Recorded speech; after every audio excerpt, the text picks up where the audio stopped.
Hi everyone, welcome back to the channel. Last week we left you as we were leaving the Ayers Rock campground and heading towards the... where were we heading? We're heading towards Kings Canyon. Oh, that's right, Kings Canyon. So stick with us and roll intro.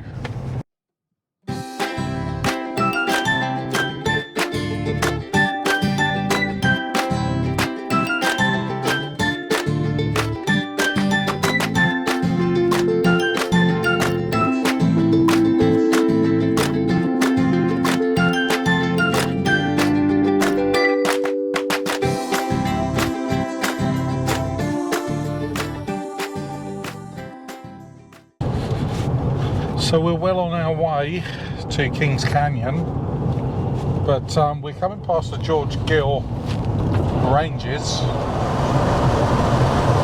Yeah, so according to Hemo, that's George Gill Range. Yeah. And there's a helicopter ride that goes over there, but it's quite an expensive one. It's like the top one. And you go to see brumbies and wild camels. So the drive from Uluru to Kings Canyon is a pretty easy drive. It's all on tarmac. If you take the main roads.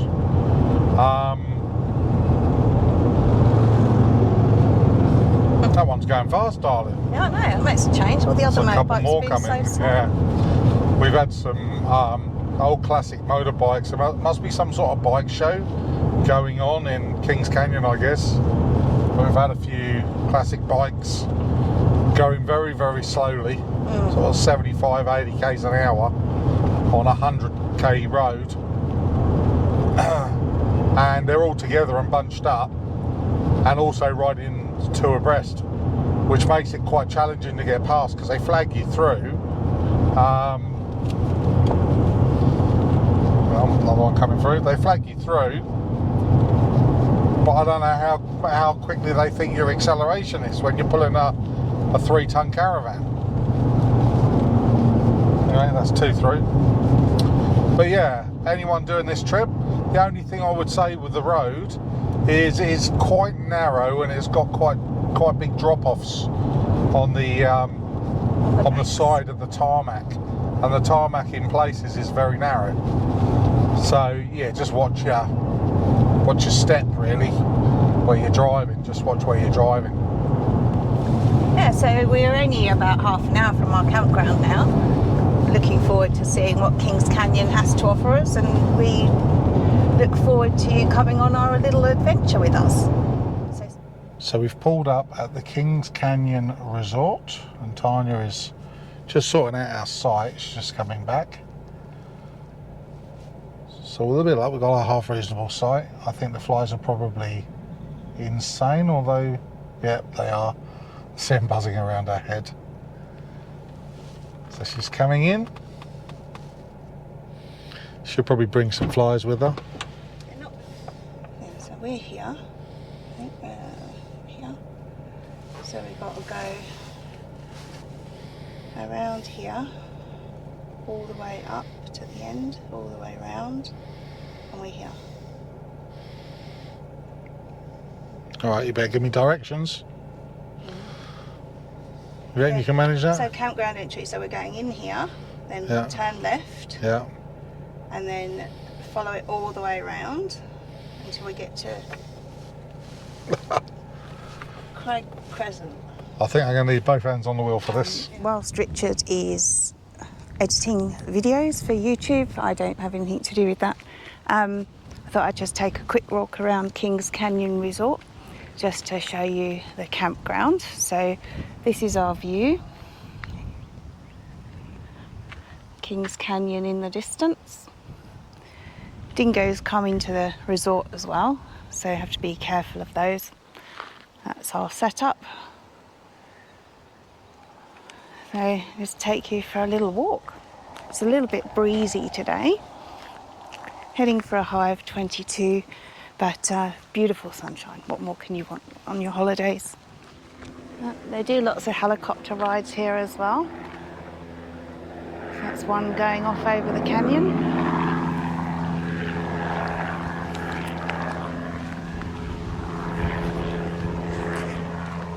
We're not sure we're going to be able to do one. We've already committed ourselves to lots of experiences this holiday. Anyway, there's lots of facilities, lots of facility blocks, which I'll show you in a bit, with toilets and obviously and showers and your normal laundry stuff. It wasn't too bad because although it was really busy yesterday, it was nicely spread out, I guess. So there wasn't lots of people clambering for the same facilities.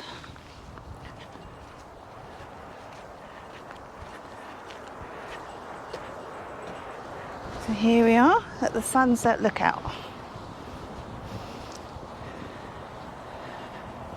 Beautiful. And you can walk all the way down there. I don't think I will right now, maybe later. And that's the bar.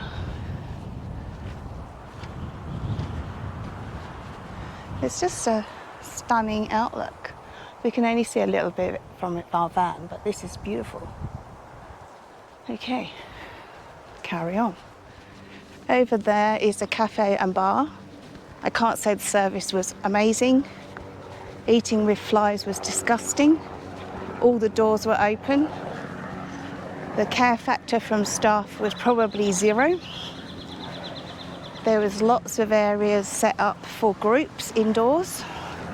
So it meant everyone else who couldn't get there at 3 o'clock in the afternoon for happy hour had to sit in the area which was all open up, which was less than impressive. Food wasn't fantastic either.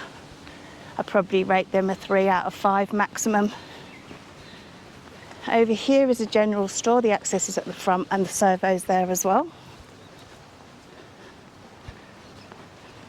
Again, you know, we're not silly. We've come to an area where it's the outback and we expect flies, but we also expect it to be managed reasonably well. As soon as people complained and they put the fans on, it did decrease the flies significantly. So that's the way you come in. Morning. You come through the boom gates.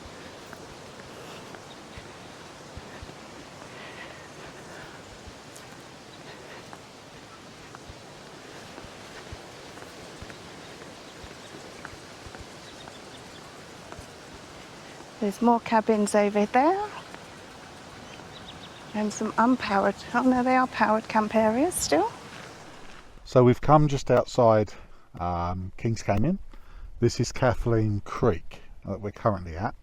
And just to remind anyone that's planning on coming to this area, if you're not an NT resident, you do need to get a park entry fee for the Northern Territory, which you can get obviously online, nt.gov.au/parks. And that covers this area. Doesn't, however, cover entry into Uluru, as we found out. So you have to pay extra for that one. So this is Wataka National Park, which is where Kings Canyon is.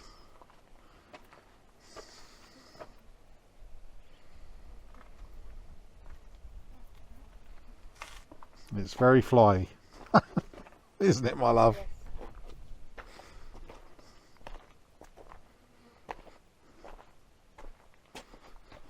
And very rocky underfoot as well.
see right up there, look, there's people walking up there, so that's the rim walk. What's going on?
Well, that's the end of the creek walk.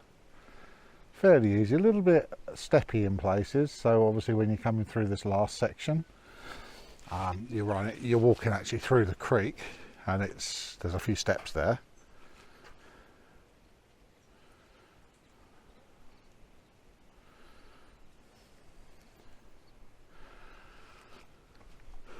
But the scenery is very, very impressive.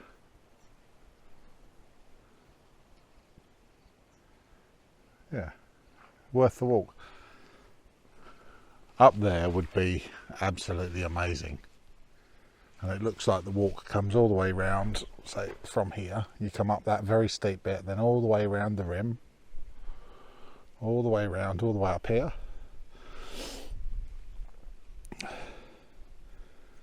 All the way round.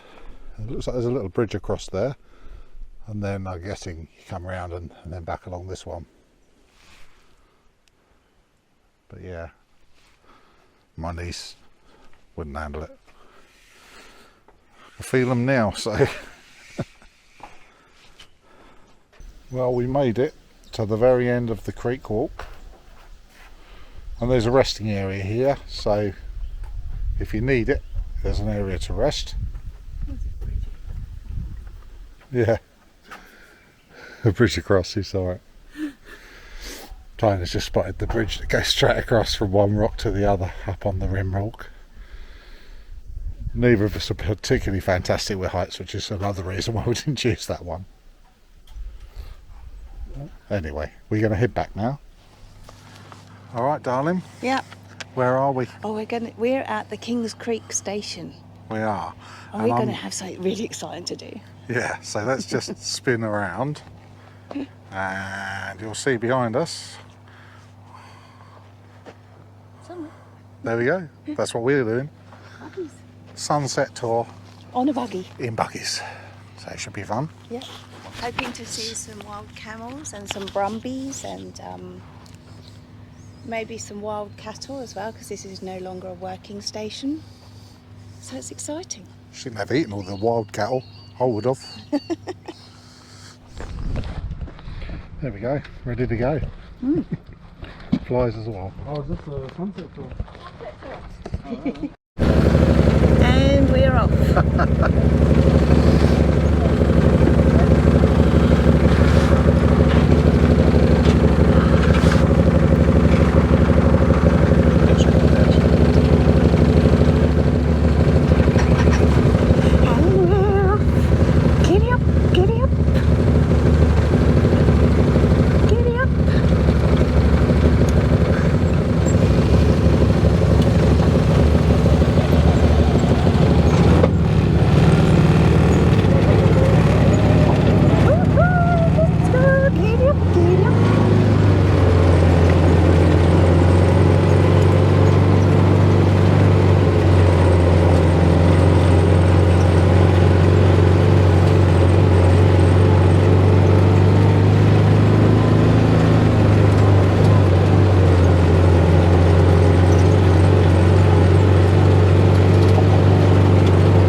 gates open and closed.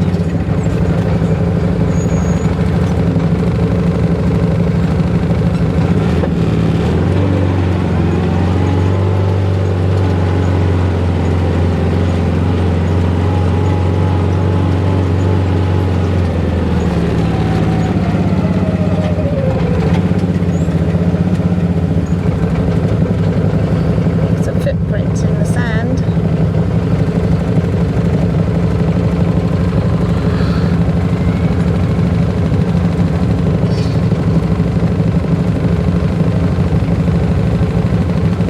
Mr. Smith having fun?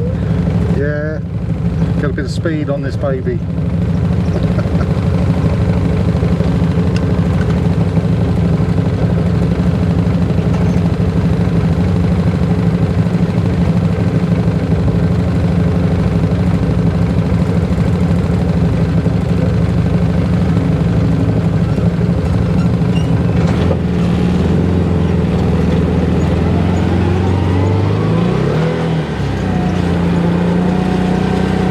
Oops.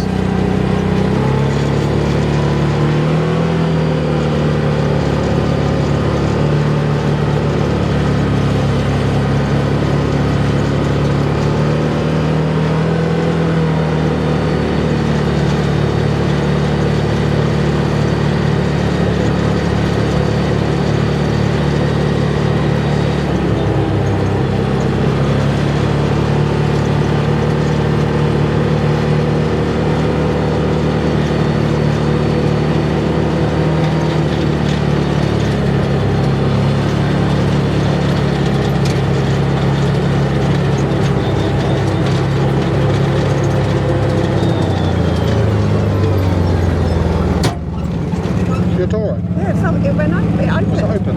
Yeah. Open, yeah?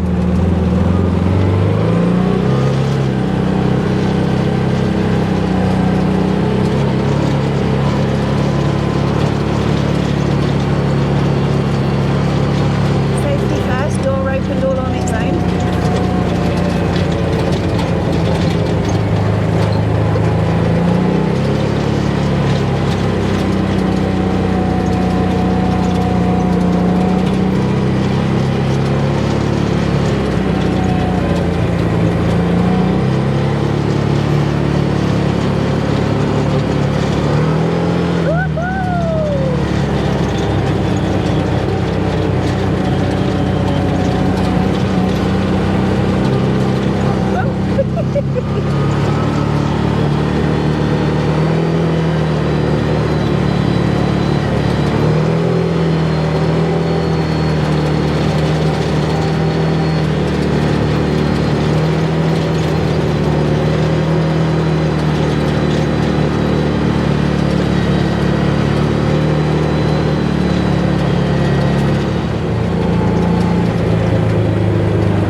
Brumby? Yeah, It's a donkey. I know. I got a bit excited.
hundreds of these grindstones. These are very important for the Aboriginal women. So this is a grindstone. This would be the rock that she would have. And they might collect seeds off grass, or spinifex might get the glue, pop it in there, and then they grind like that.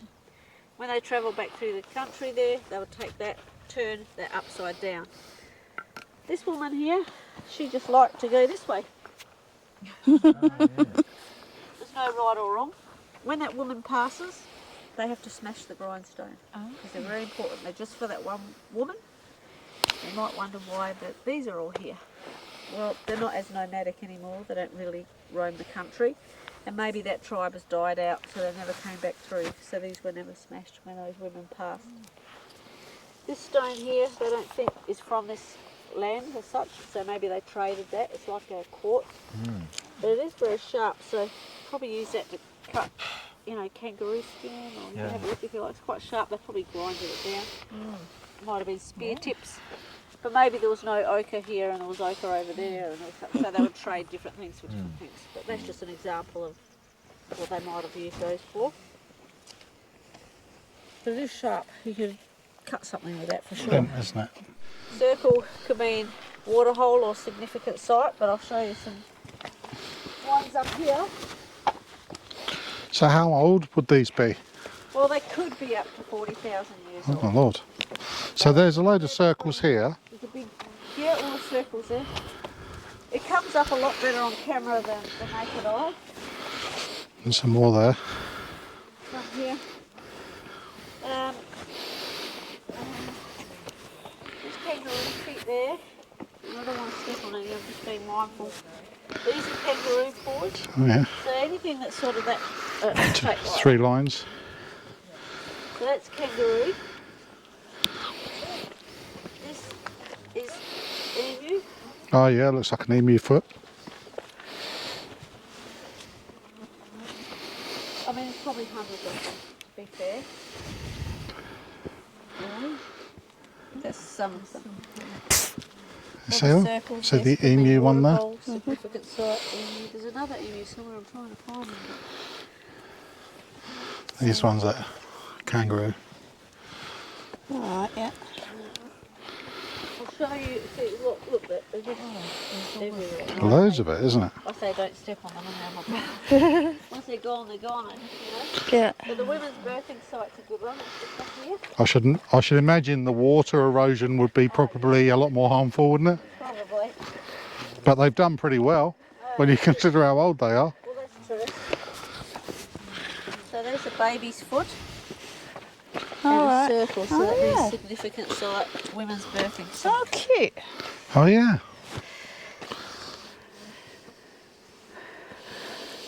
Very cute. Clever.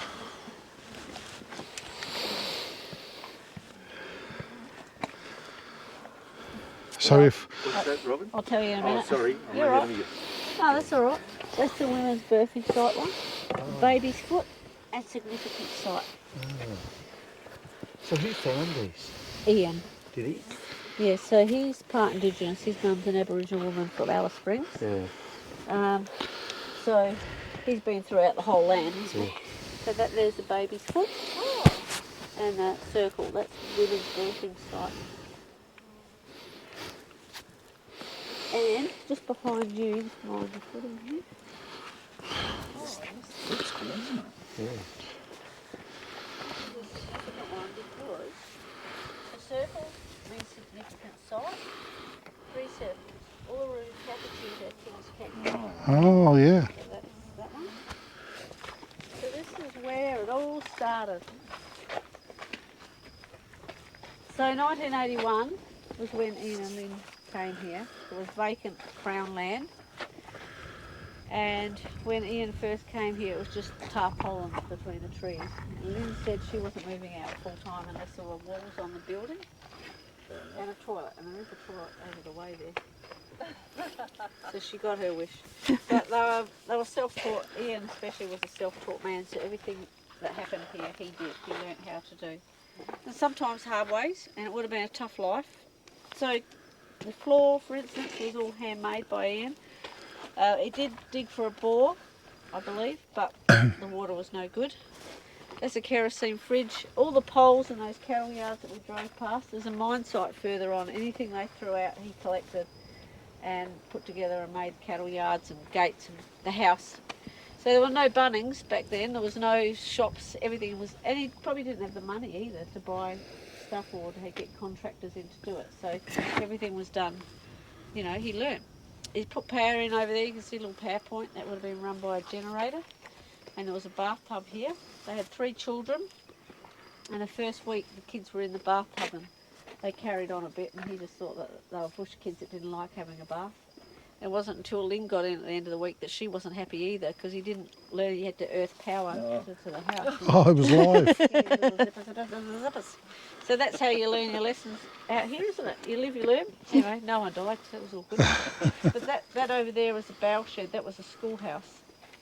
So they have a big antenna that would go right up the top of the tree, and then they do school of the air for the kids. And there's a dirt track here that would go over to that part over there. There used to be a tour company that would come in, and I believe that was just a little shop where they could get bits and pieces. That's what I was told. Okay. And then when the road was sealed, he saw the potential for tourism, and that's when they moved down there and built what's down there now. Yeah. So.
Well, your office has got a good view, isn't it? Is that? Not too bad. Here's the sunset. We've had our cheese and champers, and now we're heading off down the hill again. And it was glorious. It was. Very nice. Blue cheese was You liked it? great stuff. Yeah. Didn't touch it. So do you think it's worth the money, darling? I think it's worth the money for the experience. The beacon's not working, I don't know why. You've only got one turn to the right, don't you? Yes. That's alright, I'll put it on the maintenance board. No beacon. Only got one what? No beacon. Oh, no beacon. We ain't got a flashy light on the top like that. Oh, no flashy light.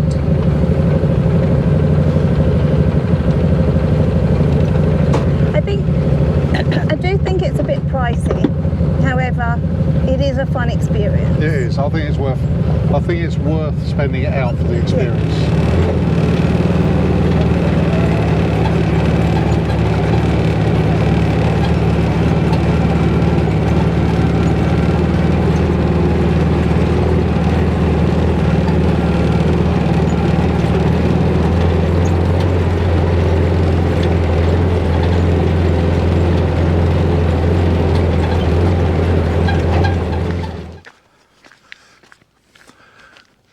Well, Yeah, we've had terrific fun here at Kings Canyon Resort.